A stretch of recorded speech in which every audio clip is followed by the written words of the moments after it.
Je m'appelle Angelo, et je pêche depuis que je suis gamin. Mon père disait toujours que la mer était une maîtresse exigeante. Elle donnait, elle prenait, et parfois, elle ne rendait rien. C'est peut-être pour ça que je n'ai pas pleuré quand mon frère Luca a disparu en mer. Mais 6 mois plus tard, je n'arrive toujours pas à accepter que la mer l'ait gardé. C'était un soir comme un autre à Maratea, ce petit village sur la côte de Basilicate. Le soleil s'était couché derrière les montagnes, et les lumières des maisons semblaient suspendues dans le noir, comme des étoiles à l'envers. Les anciens étaient regroupés près de la petite taverne, parlant des choses qu'ils parlent toujours, la pêche, les courants, et maintenant, les disparitions. 3 hommes avaient disparu en moins d'1 mois. Leur bateau avait été retrouvé à la dérive, intact. Mais eux, rien. Jusqu'à ce que Paolo revienne. Paolo était un pêcheur comme moi. Disparu pendant 5 jours, il avait été retrouvé errant sur la plage, pieds nus, avec un regard vide qui te glaçait le sang. Depuis son retour, il ne parlait plus. Pas un mot. Juste des murmures la nuit, comme s'il répétait une prière dans une langue que personne ne comprenait. « Angelo, tu ferais mieux de rester à terre ce soir », me dit Marco, mon voisin, alors que je préparais mes filets sur le quai. La mer est étrange en ce moment. La mer est toujours étrange, répondis-je en haussant les épaules. Mais au fond, je savais qu'il avait raison. Depuis quelques semaines, quelque chose clochait.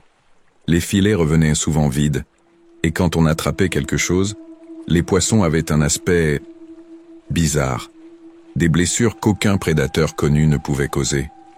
Une fois, j'ai trouvé un calmar avec des marques symétriques gravées dans sa chair, comme des cercles parfaits. Je suis parti malgré tout. La nuit était calme, la mer noire et lisse comme du verre. Il n'y avait que le bruit régulier des vagues contre mon bateau et le léger cliquetis des filets. Mais même dans ce silence, j'avais l'impression d'être épié.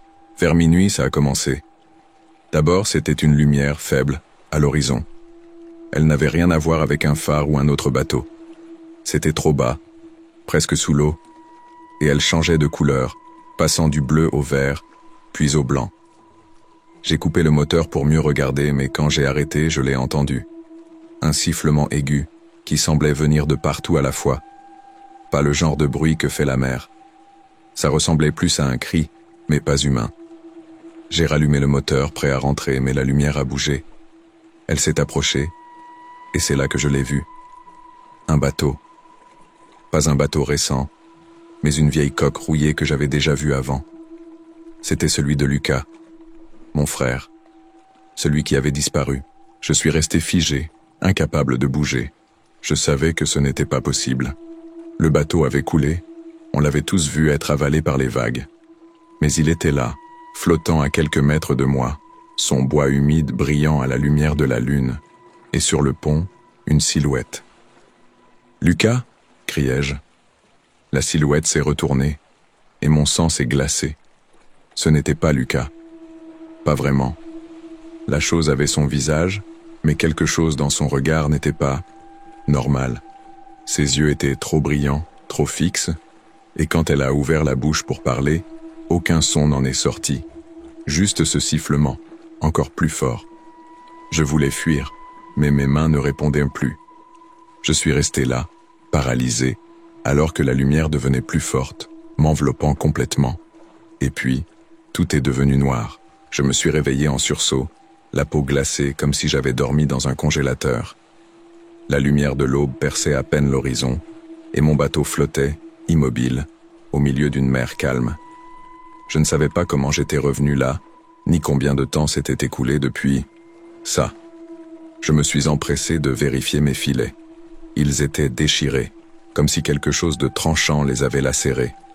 Pas un poisson dedans, mais à un endroit, coincé dans les mailles, une chose étrange. Une plaque métallique noire, couverte de symboles que je n'avais jamais vus. Elle semblait tiède, vibrante, comme si elle était vivante. Un frisson m'a traversé. J'ai jeté la plaque par-dessus bord. Ce n'était pas le moment de chercher des réponses.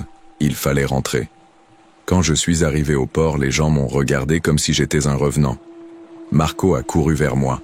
« Angelo, où t'étais passé ? On t'a cherché partout. » Quoi?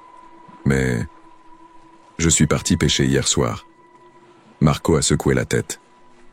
Hier soir? Tu rigoles? Ça fait 3 jours que t'as disparu. 3 jours. Je n'ai pas dit un mot à personne.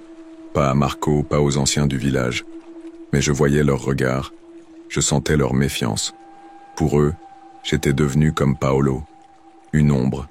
Un autre morceau du puzzle qu'ils ne voulaient pas assembler. Paolo. C'était plus fort que moi. Je devais lui parler. Cette nuit-là, alors que le village dormait, je suis allé jusqu'à sa maison. La porte était entr'ouverte, grinçant sous le vent. À l'intérieur, il était là, assis sur une chaise, fixant le mur, ses lèvres bougeant en silence. Quand je me suis approché, j'ai entendu son murmure. Ce n'était pas une prière, mais une série de sons répétitifs. Une sorte de mélodie étrangère, presque mécanique. « Paolo, qu'est-ce qui t'est arrivé ?» soufflai-je. Il s'est tourné vers moi, lentement. Ses yeux, il n'avait rien d'humain. Les pupilles étaient dilatées au point de presque engloutir l'iris, et quand il a ouvert la bouche, j'ai vu quelque chose bouger dans sa gorge comme un insecte pris au piège. « Tu ne devrais pas être ici, Angelo », a-t-il murmuré d'une voix grave, rauque. « Qui sont-ils » demandai-je. « Ceux qui t'ont pris ?» Paolo a pris ma main, ses doigts glacés contre ma peau. « Ils te veulent aussi. Parce que tu cherches. Arrête. Arrête avant qu'ils ne te prennent pour de bon. » Avant que je puisse poser une autre question, il s'est effondré, inconscient. Je suis parti en courant. La lumière est revenue cette nuit-là. J'étais chez moi, m'efforçant de trouver un sens à tout ça. La lumière m'a tiré de mes pensées.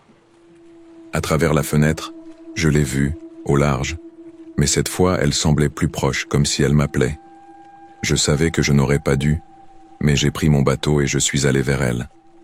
Plus je m'approchais, plus la lumière devenait intense. Le sifflement aussi, mais il y avait autre chose, cette fois. Une sorte de chant, comme un chœur d'innombrables voix. Ce n'était pas humain. Soudain, je les ai vus. Les silhouettes, debout sur l'eau, immobiles, comme si elles attendaient. Leurs traits étaient flous, mais certaines avaient des visages que je connaissais.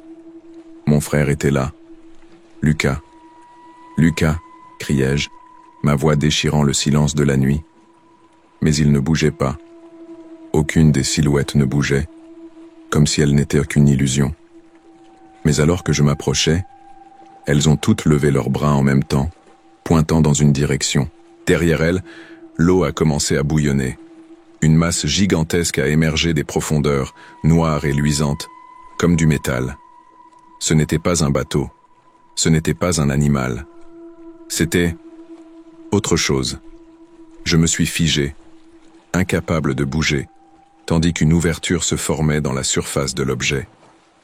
Une lumière aveuglante m'a frappé, et la dernière chose que j'ai entendue avant que tout ne devienne noir, c'était une voix qui murmurait mon nom. Je me suis réveillé dans une obscurité totale, flottant, comme si mon corps était suspendu dans l'eau. Mais ce n'était pas de l'eau. La substance autour de moi était dense, visqueuse et étrangement tiède. Je voulais bouger, mais mon corps refusait de répondre. Puis, la lumière est revenue, jaillissant d'en haut, et j'ai compris que je n'étais plus sur terre. Autour de moi, tout était organique. Les parois semblaient palpiter doucement, comme si le lieu lui-même respirait. Les veines noires parcourant les murs brillaient faiblement, pulsant à chaque instant. L'air, ou ce qui en tenait lieu, avait un goût métallique. Et ce silence, un silence qui pesait, comme si tout dans ce lieu attendait quelque chose. C'est alors que je les ai vus. Des créatures, hautes, effilées, avec des membres trop longs et des têtes ovales dépourvues de traits humains. Pas d'yeux, pas de bouche, juste une surface lisse et noire où aurait dû se trouver leur visage. Mais je sentais qu'elles me regardaient. Non, pire, qu'elles me scrutaient, qu'elles plongeaient directement dans mes pensées. L'une d'elles s'est approchée. Elle n'a pas bougé comme nous le faisons. Elle s'est glissée dans l'air, comme si elle flottait. Et alors qu'elle s'approchait, je l'ai entendue dans ma tête. Une voix froide, métallique, désincarnée. Pourquoi es-tu ici? Je n'ai pas répondu. Mon esprit était un chaos. Tu veux des réponses. Tu veux ton frère. Un flash a traversé ma vision. Lucas. Il était là, assis sur une table blanche, immobile. Ses yeux fixaient un point invisible, vide, comme s'il n'était plus qu'une coquille. « Qu'est-ce que vous lui avez fait ?» hurlai-je, enfin capable de bouger un peu. La créature ne répondit pas immédiatement.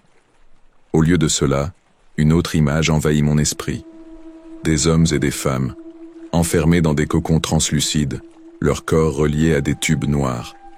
Ils flottaient, inertes, mais je pouvais sentir qu'ils étaient vivants. À peine, nous apprenons, nous utilisons. Vos corps sont faibles, votre esprit est fort. Je comprenais à peine ce qu'elle voulait dire, mais une peur profonde s'insinuait en moi. Ils nous utilisaient comme des outils, des expériences. Ils nous remodelaient. Laissez-le partir. Moi, prenez-moi, mais laissez-le partir. La créature est restée silencieuse. Puis, lentement, elle a incliné sa tête, comme pour m'étudier. Tu es déjà à nous. Soudain, le sol sous mes pieds s'est mis à vibrer, et une lumière bleue a envahi la pièce. Je ne savais pas si c'était une alarme ou quelque chose de pire. Les créatures se sont mises à bouger rapidement, se regroupant, comme si elles se préparaient à un événement imprévu. J'ai profité du chaos. Je me suis précipité vers Lucas, toujours assis sur la table. Ses yeux se sont tournés vers moi, mais il ne semblait pas me reconnaître.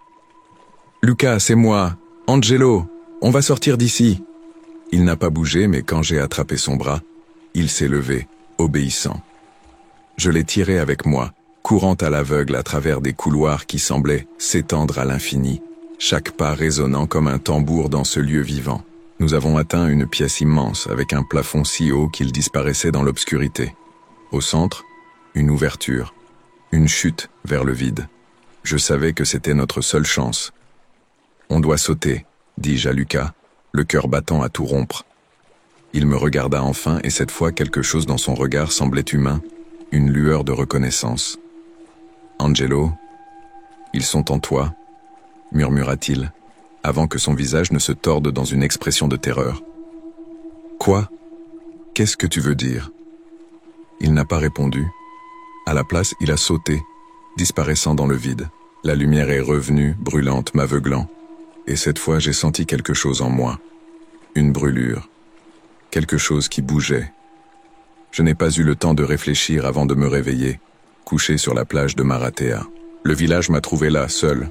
Lucas était parti. Encore. Ils m'ont ramené chez moi et depuis, les questions s'accumulent. Qu'est-ce qui s'est passé là-haut? Qu'est-ce qu'ils m'ont fait? Cette nuit, dans le miroir, j'ai vu quelque chose bouger sous ma peau. Quelque chose qui n'aurait pas dû être là.